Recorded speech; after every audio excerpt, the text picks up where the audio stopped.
Welcome back. President Trump rejecting Iran's response to the latest U.S. proposal to end the conflict in Iran. The president wrote on Truth Social, quote, "I have just read the response from Iran's so-called representatives. I don't like it. Totally unacceptable," writes the president.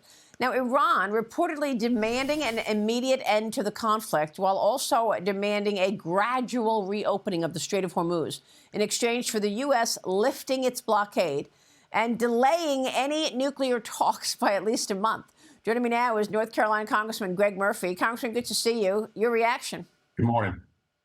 Well, yeah, it's just another delay tactic, Maria. This is what the Iranians have done for decades.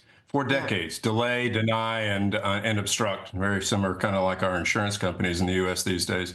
But this is what they do. They're trying to continue to do what they're doing, create a nuclear program which the world cannot tolerate. Yeah, I mean, I guess the Iran war is going to overshadow the talks that the president will have in China this week. Is there anything you want to see come out of this trip?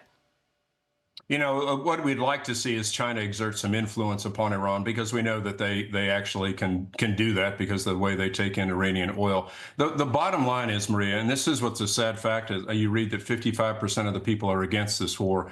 This initiative, what President Trump has done, in my opinion, has literally saved millions and millions of lives, be it from a missile attack in Paris or London or a dirty bomb in New York.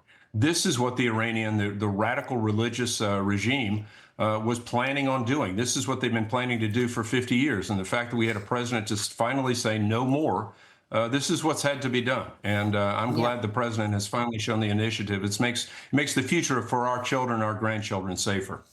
Well, let me get your take on your work, because Congress is spending much of the month focused on the $72 billion reconciliation package. You'll have to use reconciliation for appropriations. You'll fund immigration enforcement. The president wants that on his desk by June 1st, but there's also momentum building for a third reconciliation bill on affordability ahead of the midterms, a package of housing priority policies, anti-fraud measures, military funding, and perhaps election-related proposals. Congressman, what do you want to see in a third reconciliation, and do you support one? Yeah, I do, and I wish we didn't. I wish we could throw the third into the second and actually have the Senate vote on this. There are a lot of good conservative wins that we can put forth for the American people. The tragic fact is we have to actually have safety and security in our nation put in a partisan reconciliation package. This whole nonsense about going after ICE is very similar. It continues the Democratic mantra of defund the police. They don't want safety. They don't want security. And they're fighting anything that they can because we're trying to establish that for the country. You know, so we'll do this through the second reconciliation package. And then there are a lot of good conservative wins. Actually, some bipartisan things could be put in a third reconciliation package to get good policy in for the American people. Yeah. So would you put the Save America Act in there? Can you make that a budget item? Yeah, that's sort of be up to the Senate parliamentarian, and depending upon who you listen to is whether they agree that you could put the SAVE Act in there or not. Remember, you know, for it to pass the bird bath, it has to have a budgetary component, and whether we're able to, you know, truth be told, put that in there remains to be seen. But it should be. We should have safe and secure elections, and anybody that doesn't want them basically is saying it's okay with them for there to be fraud, for there to be theft in our elections. Again, it's a simple concept. Why Democrats don't want that is truly beyond me. Oh, well, it's unbelievable. I spoke with the Secretary of Homeland Security, former Senator Mullen, on this program last week. Here's what the Secretary told me. Watch. Secretary, do you feel that you have enough funding now for ICE and for Customs and Border Patrol, or are the Republicans still short of that funding?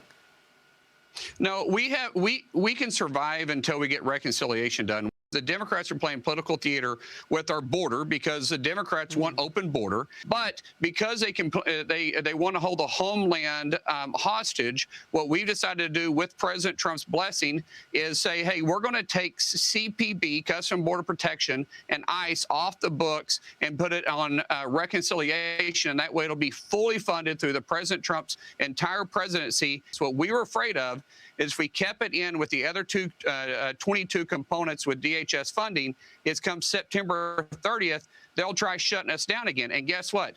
Representative Thompson, who is the ranking chair on the committee that oversees Homeland, already said he's willing to shut us down again come September 30th. So we knew this game was going to play out this way. And so by President Trump's leadership, we said we'll take that off the table so they don't have to worry about it anymore.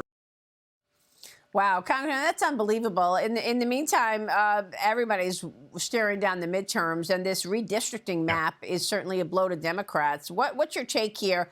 The Virginia Supreme Court striking down the new map. It would have given Democrats 4 new seats, but now I'm looking at what? Republicans up 17 seats or something. 5 in Texas, 4 in Florida, 2 in Ohio, 1 in Alabama. A pretty good list here. Your thoughts? Yeah, Maria, it's very interesting. There was a local paper that put forth an opinion and said, quote, the GOP started it. Nonsense. The Democrats started this years ago. Look at the Northeast. Look at Illinois. Look at California, the things that they've been doing, which have been so egregious. And we're trying to play catch up. You know, Dan Crenshaw said it very well the other day. We're just trying to play catch up and trying to beat them at their own game. We'll see. You know, the Virginia Supreme Court absolutely did the right thing because the way that Virginia went about it was totally unconstitutional. And you see now Spanberger trying to get around that, which is absolute nonsense. And so, yeah, let the American dream play out. Let us see where the cards fall. But look, the first thing that we know that if Democrats gain control in the House, the first day would begin impeachment proceedings. This is what they do. They don't have any policy to stand on. Their only policy is I hate Trump. And so let's get good things for the country. Well, there's also all that fraud. I mean, look at your state. A North Carolina auditor warning of possible potential waste, fraud, and abuse within the state's Medicaid program. The report showed autism therapy billing skyrocketing to more than $660 million a year in just 5 years. This is a staggering 47,000% increase, Congressman. Yeah, you know, the former governor is now running for U.S. Senate, and it's going to be a very interesting conversation to say, why did you allow this to happen under your administration? But again, we're seeing this so many times, either under Democratic states or under Democratic administrations, where they turn a blind eye to all this fraud. Good Lord, the amount of hundreds of millions of dollars of fraud that Dave Bullock has found out in the Medicaid space. You know, we get attacked for wanting to reform Medicaid. This is what we're talking about, getting out the waste, fraud, and abuse so that the Medicaid dollars are actually there for the people who need them. I still take care of patients. I still take care of a large number of Medicaid patients. We need that system to be safe and secure and get rid of the fraud so we can enable that to happen. Well, thank you for your work on that, Congressman. What an incredible storyline. Good to see you this morning, Congressman. Thank you. Greg Murphy joining us.